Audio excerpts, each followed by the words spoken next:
Hi everyone and welcome to this last video of our gameplay guide of Oriental Empires. Why is the last one? Well, first of all because I'm reaching the victory of that game, and second of all I think we've treated most of the more important subjects of that game. So if you enjoyed my gameplay of Oriental Empires, don't worry, there's another series that's probably gonna start very soon, next week, a very different challenge. I think this series has been mostly about showing you the basic, what's important, how you get economy, how you get a good army, how do you siege cities. However, it was quite an easy challenge. We're by turn 176 and we're about to have a Son of Heaven victory. The other thing is, I think we're playing in normal and that is quite easy to defeat, to be honest. Any type of victory you can hope you can very easily get before turn 200. Even though I had a very bad start, I think. Well, my first city was fine, but then the rest was really bad at the beginning. So anyway, let me show you a few final tips, and we're gonna discuss the game a little bit, and I'm gonna close this series right now. So since the last episode, I deployed a lot of troops up north. I've made wars with the Xiongnu and these guys, the Xianbei. I also declared the war on the Shang, and on the Minyue, who were over there. I've just encountered the Dogrong, and what I've done, basically, some of them have bribed them into recognizing me as the legitimate emperor, and some other faction I just asked them to do it because they were much weaker than me, like, who was very weak? I think Dingling was much weaker, so I actually managed to tell them to, you know, just bow to myself as the emperor, or I'm gonna destroy you even more. The other thing is, now I've met the Dogrong, and I think if I get an audience with them and I ask them to recognize me as the emperor, obviously they're gonna refuse that. Of course they cannot agree. However, the way you can do that is basically bribing them. I can bribe them with a very nice payment of 5,000 and they're very likely to agree. Yeah, very well, we accept. So I think now I've got enough, yes, enough recognition as the Son of Heaven to be able to win. That's perfect. I was also first in conquest, second in cultural, even though I did not focus at all on cultural. And I'm first in terms of points. We can have a quick look at here, victory points. I'm quite ahead of everybody, even the other faction I've never met. So just in terms of culture, the Chu are doing really well. We're doing good in terms of settlements, population. We are by far the first. We're not the most stronger military wise, and that's probably because I stopped building reinforcements units. However, I do have the money to do that. I didn't fight that many battles. I killed quite a lot of civilians by destroying settlements, killed a lot of enemy soldiers, had a lot of my own soldiers killed as well, and I developed more than anyone else in the game. Okay, so let's just finish that turn and we should have our victory popping up. So I do have a little bit of problem down south. I actually kind of forgot about it. I do have a lot of bandits popping up, so that's something you need to keep in mind. During the entire game you're always gonna have bandits showing up, so you'll need to be able to recruit a couple of units at any time. Fraternal Harmony Pact with you, yeah, that's fine, and that's it. Son of Heaven victory. Congratulations. So as I said, that was in normal, so not a difficult one to achieve. So, a few things before I leave you with this series. First one is, I barely mentioned building roads, because I think building roads is not that important. I think it's much more important if you want to work your peasants to focus on farming. I think that's the most important thing.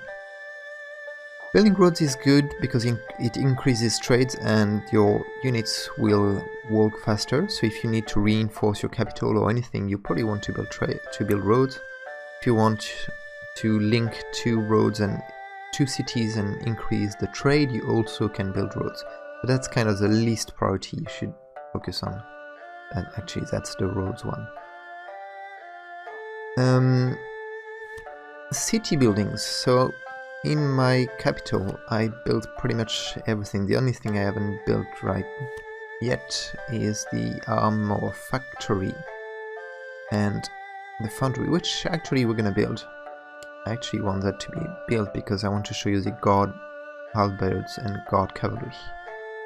So let's continue for a few more turns. However, you've seen my strategy of not building when not necessary. So Guzu is my trading center. Meili is my capital with all the military buildings. I've got another city with a lot of military buildings. This is a good trading center. All of these are good trading centers, so they do have bazaar and market after that.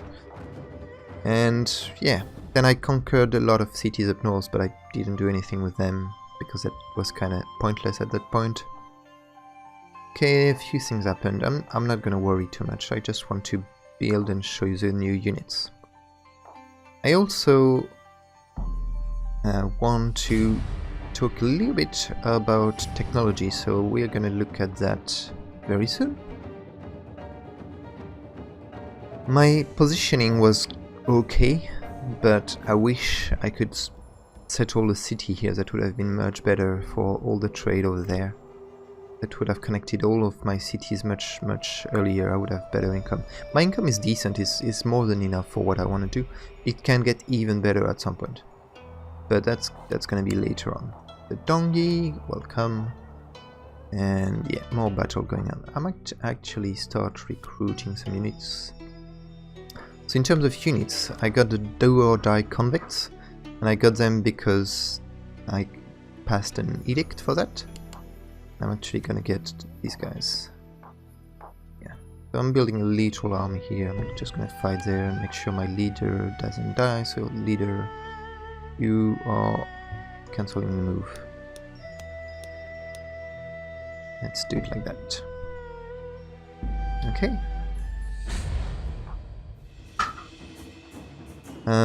I could do some trade by boat now because I do have 1-2 city connected, but I still don't think it's worth it.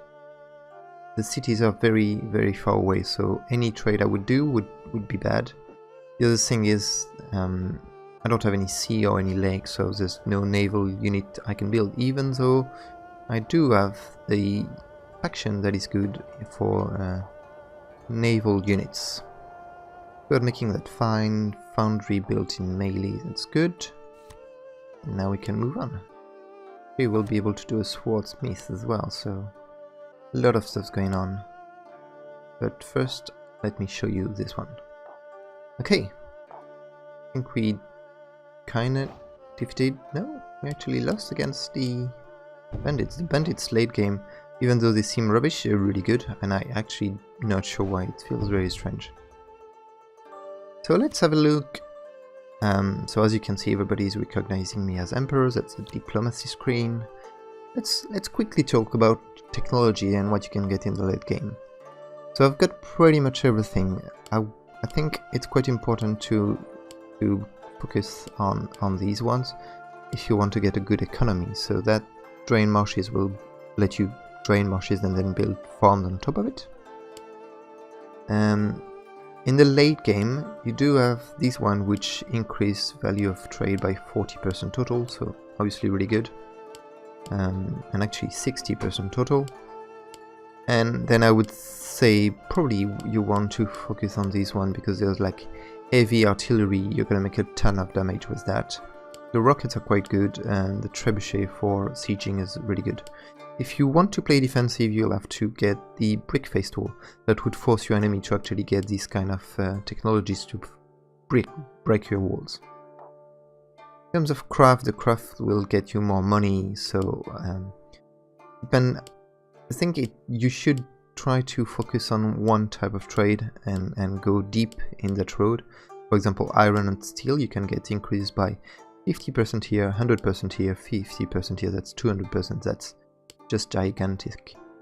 Here it's more than 100% for ceramic, so it's really good. And if you go for cultural victory, you got a lot of cultural things. I wouldn't go with that because knowledge development rate increased by 20, that's a lot, but it's late game, so it has way less impact than if you get it before. For thought, so it's important, I think, to get one type of religious building in there. I think I got... which one did I got? The Taoist temple. They all do have advantages and inconvenience, so I'll let you look at them. Confucian temple. And later on you can get different type of the Buddhist temple, and this one is great. A lot of authority and culture. Apart from that, it's all just basic culture, so if you want to go for a cultural victory, you'll probably have to grab all of these. In terms of knowledge, I really like to go for all the healing stuff and reinforcement stuff. I don't worry too much about boats and ships, so I would focus on the late game on fire arrows. Are really good, they give bonus on your archers. This one I think it's pointless because it doesn't give you anything, but all of these combat effectiveness is really good, and 10% of your casualties are healed after battle. That's also really good, and anything that remove any diseases are also really good to have. In terms of edicts, I already got a few more. The more important one, I think, is the well-filled system, the central bureaucracy, and the salt tax. After that, you can get things that give you temporary malus, but permanent bonuses. So the one for peasant unrest, private land ownership is really important. As I said, salt tax is the most important of all because of the money it gives you. Relocate nobles, I did that only for the authority. That's to increase my trade. Again, I only add some unrest for that. So it's really good if you want to get a lot of money, and this one I think I just did kind of for fun. It just gives me more unrest for the long term. I could go for this one if I want more peasant unrest, but I'm not really sure I want that. Change units available. I might issue that just to show you. Actually, let's have a look. That's for culture, that's really good. Banned dangerous book is good for authority, but bad for culture, so I never go for that. And the land redistribution will have some temporary effects, and it's quite expensive, so I'm not actually sure. Oh yeah, you can trade some short-term effects, short-term noble unrest for long-term peasant unrest. So if you really have a big problem with peasants, go for that. However, I probably wouldn't go for it. Okay, let's issue this one, and then we can see what we can recruit here. I don't think anything changed. Oh yeah, here we go. Noble cavalry. So my nobles are not really good because of my faction of choice, so not really important. I'm making quite a lot of money, and if we look at the drill down, a lot of it is coming from agriculture, taxes, and trade. Kind of a lot of it from taxes, and then a little bit less from agriculture, a little bit less from trade. Taxes is based on your population, population is based on your food, so actually the food represents 5,000 out of my 7,500 income, so I can only underline the fact that food production is the most important source of revenue you can ever get. So always concentrate on farming as much as possible, farm, and then yeah, I think that's pretty much it. Focus on the technologies that gives you increased food production.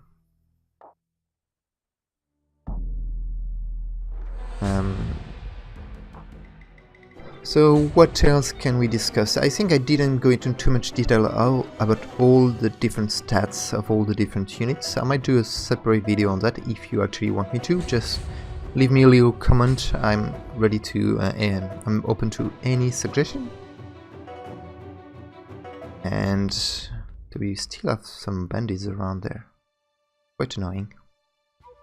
Okay, Dongi wants reveal capital locations. Fine. And nothing's happening. Okay.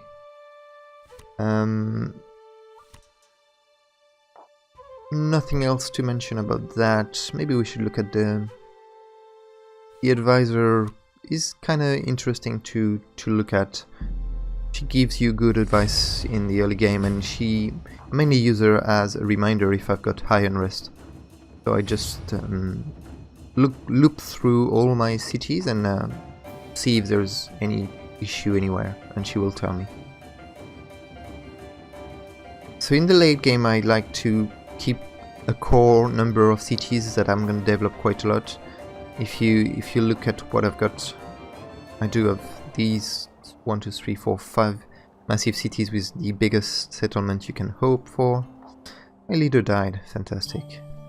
Always dies against these super bandits. How is this building going? 4 more turns. I'm sorry, it's gonna take a few more turns, so I'm gonna have to talk a little bit more. I really want to show you that the kind of units you can build in the late game.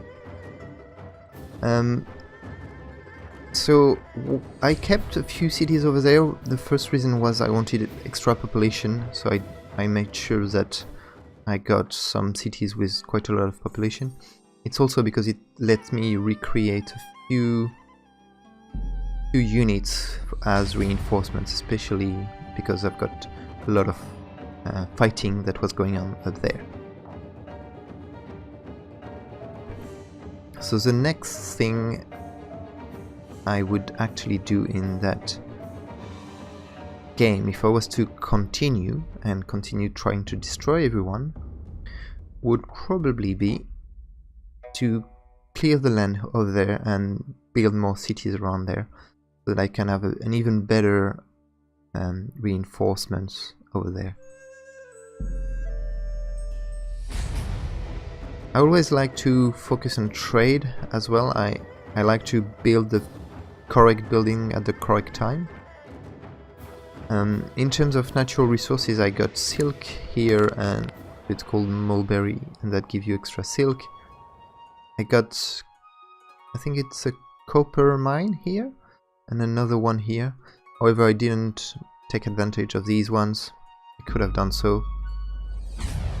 I got some rhinoceros. They're really good early game, but not so much in the late game, because they only give you a flat bonus, so I think it's not the best natural resource you can get. The best one is definitely the wild game. So over there and over there I got 2 wild game, and actually Meili and Wu are 2 of my 3 biggest cities. The 3rd one is Guzu.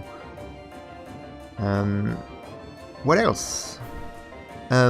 Encounters. In the late game I tend to forget about that, because I think I've got better use of my leaders. The kind of bonus you can get from them are very good early game, like you can get 700 money or something like that. So that's all really good. If I don't in the late game, I actually don't worry about it too much, because it's a very small bonus, and I usually have better things to do with my leaders, mainly doing wars or being a governor. I'm just gonna get rid of all my army, because I want to see how much money I can get back.